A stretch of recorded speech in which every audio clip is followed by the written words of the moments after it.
My name is Asma Jahangir, and I am here to collect the award or the honor on behalf of my father, whose name was Malik Ghulam Jilani. He was a former parliamentarian and a politician and was associated with Awami League.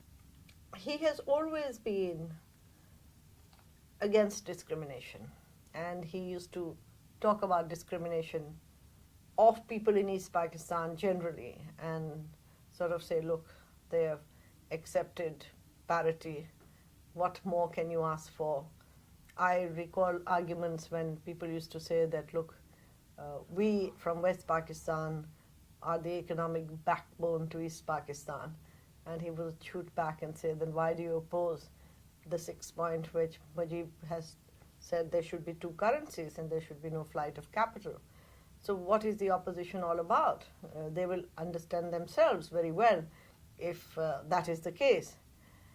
I also think that somehow there was a kind of a bonding with some people from East Pakistan who were with him in the National Assembly. There was a woman, I've never met her, but he often talked about her, Ruqayya. She was a parliamentarian and talked about her bravery. Her son was in the Foreign Service and she was still opposed Ayub Khan, and would often say that the liberal ideas always come from East Pakistan. People are far more open. He used to visit East Pakistan very often because the sessions used to take place in Dhaka as well. And there was far more emancipation of women here than in West Pakistan. So I think all that impressed him. When the roundtable conference took place, we had gone with our father to Pindi, and they were all listening to BBC every day. And then a news item was broken that Sheikh Mujib had been released and that he would be traveling to West Pakistan to attend the RTC. And then they said, but he will first break his journey in Lahore because he wants to consult people from his party, and he will consult so-and-so, and he will be going straight to Malik Ghulam Jilani's house. And my father was in Pindi, so he dropped everything and got into a car to drive back to Lahore. And one of my cousins who was there, he was told to go and open up the house, and my mother was, like all mothers, sort of quite tense that there'll be so many people and that her, sort of crystal glasses should be put away in cupboards before all the political workers and activists break them down, and to take out lots of crockery that can be broken and to keep back crockery that shouldn't be broken. So he witnessed that, and he told us how then the security came along and looked at everything, and my father arrived to receive him there. And from there he came to Rawalpindi, and then I do not have memories of it, too many of it. He was very disturbed the way things were going, and when the election results were announced, he was one of the first people who said, this doesn't bode well, because if Pakistan does not give the power to Awami League, that will mean that there will be trouble. And even if Mujibur Rahman wants, he will not be able to stop the people in East Pakistan because they have now had enough. He was very much witness to the disclosure of the 6 points, which were actually publicly disclosed at our house in Lahore. So I do remember those historical days when Mujibur Rahman was being asked to water them down, to come down to 4 points, and the heated arguments, and eventually the conference that they had come to could not come up with a declaration. So these were issues at the back of one's mind. And then my father took a very strong position on army operation in East Pakistan. And the letter that he wrote to Yahya Khan was after a number of his press statements had been blacked out. But he used to sit very openly in cafes and talk about it, and people would half believe him and half not believe him. And so, when I read it and other portions, I could see that it was written with such anger and emotion. And my mother told me that when he was writing this is, in fact, she was telling someone else and I happened to be there. Because at that time you didn't have computers, you had that tick-tick typewriter. And he had smuggled a typist inside while he was under house arrest. And then every time the police would pass, he would tell him, stop it, so they can't hear the typewriter. And he said he would go on shouting at him and say, write this, do this. And then finally my elder sister came into the room and said, I'll take it longhand. And she apparently took it longhand then. Well, if you read the letter that he wrote to Yahya Khan, which after many years I read again when I was coming here, and I sort of smiled to myself and said, how could he even have a grouse against the military for arresting him? I mean, this was a sure invitation for arrest. For example, he's talked about genocide. He's talked about how Sheikh Mujib is a traitor when you call him a designate prime minister, and then he went date by date. If he was not a traitor on that day, then what date did he become a traitor? He questions the false propagandas very belligerently, predicts that India will intervene, predicts the fall of East Pakistan, and then one of the sentences, in fact two, that ended the whole thing. One of them said, Mr. President, the mills of God grind slowly but surely.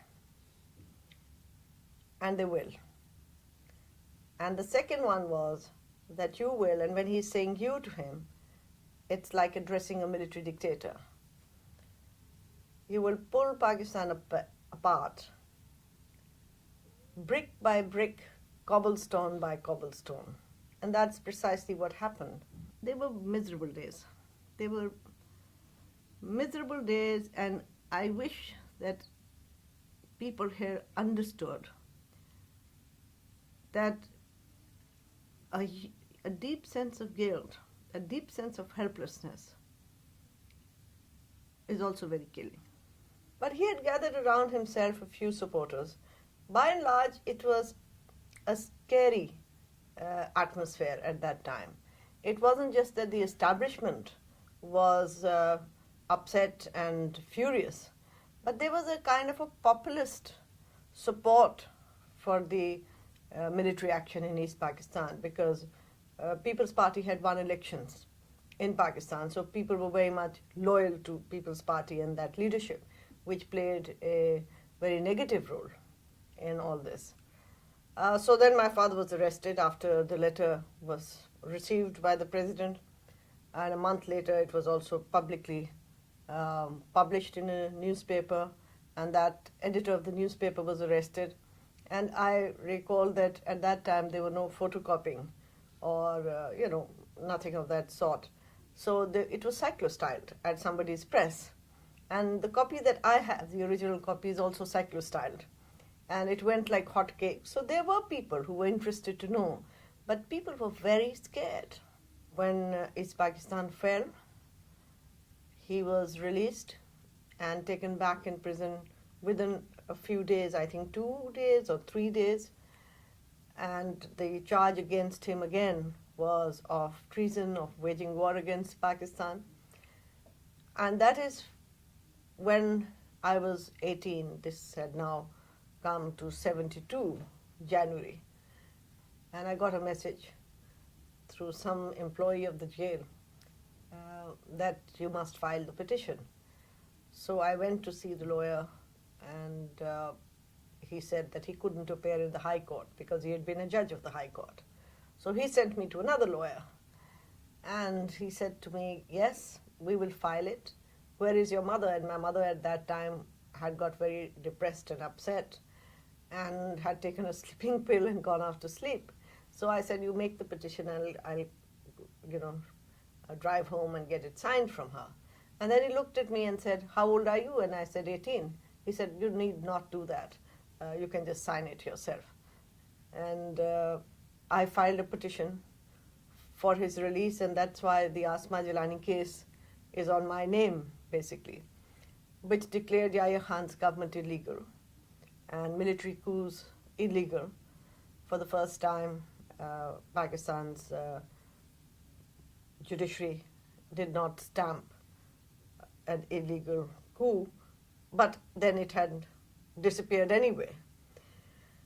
Then he was released after the Supreme Court judgment, and he continued to have his links with his friends in Bangladesh. In fact, he met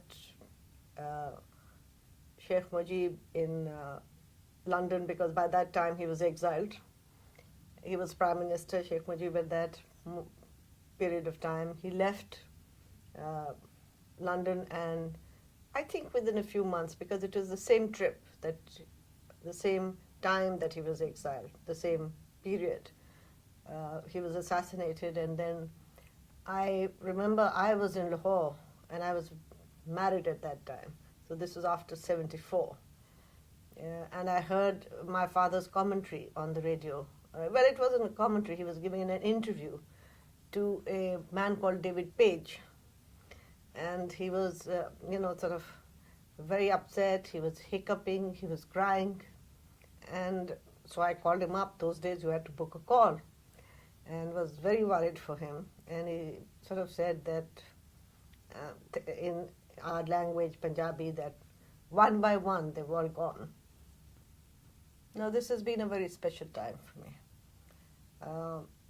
I, think wherever he will be or is, he must really feel that his integrity has been restored. And I am so grateful that my father stood up and had a conscience.